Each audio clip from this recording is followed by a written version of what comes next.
wacky weather today. Sometimes it's raining, sometimes it's not, but I think it's okay now. It'll work for this purpose, I guess.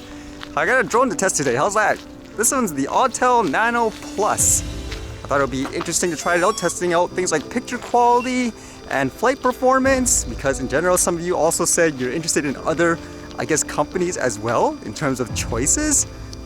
I've been reading comments as well, and it seems like for the most part, a lot of people are fighting with each other. It's almost like fans of certain companies just saying their product's better than theirs, vice versa. So what better way to find out than to actually use it, right? And you know me, I use it virtually all the time. So if there's something wrong with it, you'll know. So let's put it to the test.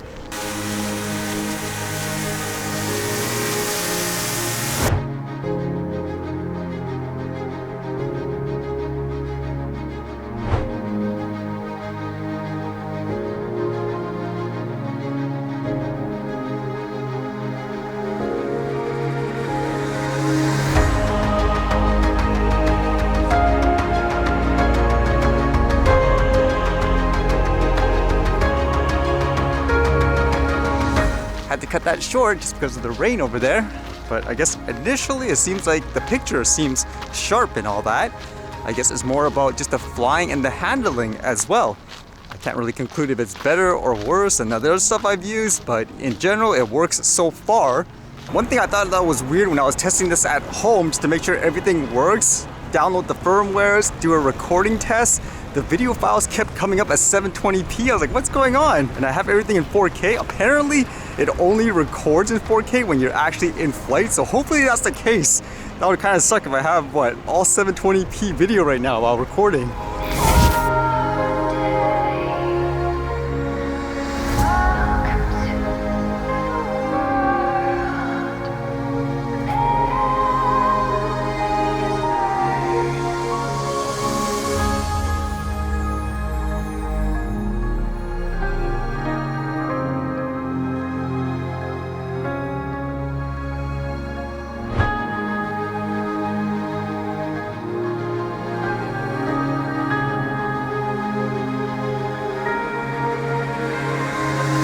Okay, the recording mode definitely changes depending if you're flying or you're not, because the way I can tell is the memory card timer, it tells you how long of a video recording you have left on the card. When it's on the ground, it says 8 hours left, but then when you take off, it says a little over 2 hours. It's a little weird. I don't know why they don't just make it standard, like if you press record, it just records in 4K and all that.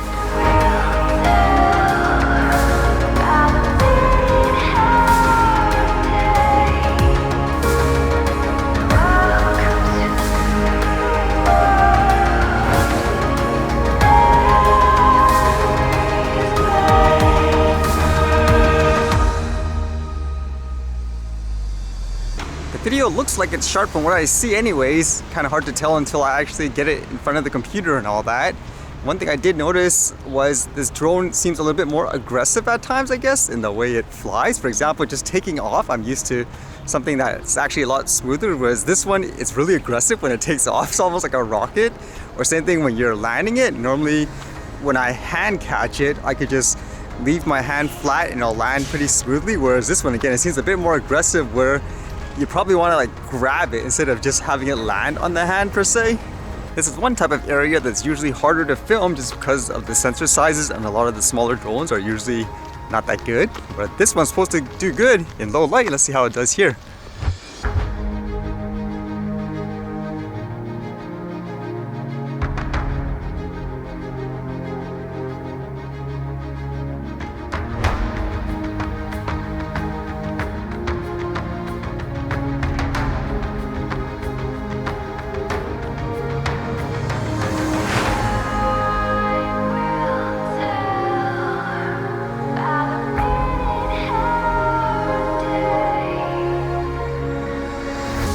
Kind of hilarious. I was wondering, is it gonna do well in the low light? So I flew it up and then I realized, hey, it's overexposed in some parts where normally it'd be too dark.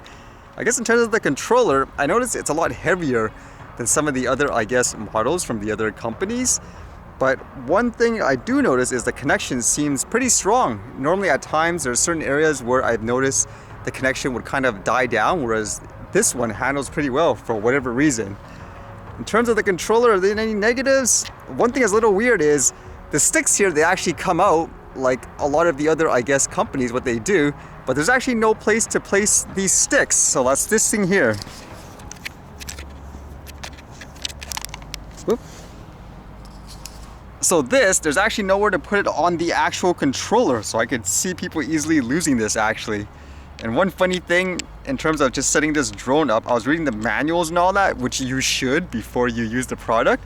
They're telling you what's inside the actual package, and they said there should be these right angle USB cords for the controller to the smartphone, but this one they gave me, all of them had one right angle and one straight, I guess, line. So I was like, hey, what's going on? I thought it was going to be two right angle ones. It would make more sense in terms of connecting the controller. So what are my overall thoughts so far? It seems like the camera itself is really good. If you're looking for something more compact that has high quality and it's actually really good in low light, it seems like anyways, just from my initial tests, then it could be a great option. The drone itself, it seems like it's stable as well. I didn't have too many issues in terms of just leaving it up in the air, doing some pans and so forth.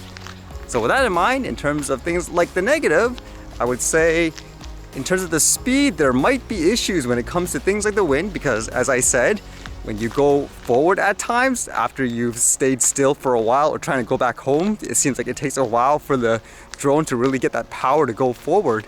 And the other negative, I would say in that regards is, for example, some things like the interface and all that. I don't get it still on why it records, for example, in 720p when you're not taking off, but once you take off it does, because by the looks of it, it seems like it records twice too, I guess. So if you press the record before takeoff, which is what I usually do, in case you forget, it looks like it records, I think maybe like a 720p, and then when you take off, it records to 4K. I don't know why they do that. They should just record in the 4K, for example. Other than that, more testing as the day goes by, and I hope to actually test potentially their, I guess, customer service and all that, because it's one thing to buy a great drone or whatever. If the customer service and stuff is horrible, then a lot of people would say that's a good enough reason not to buy something per se. So let's see if I'll encounter that situation as well. But overall, you'll see whether or not this thing is as advertised. Is it good? Is it bad? I know a lot of people are saying, well, some companies are saying it's good and bad because they're paying people to do that. Well, here you'll find out for sure. If it's good, you'll see. If it's bad, you'll see.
Alright, see you guys later.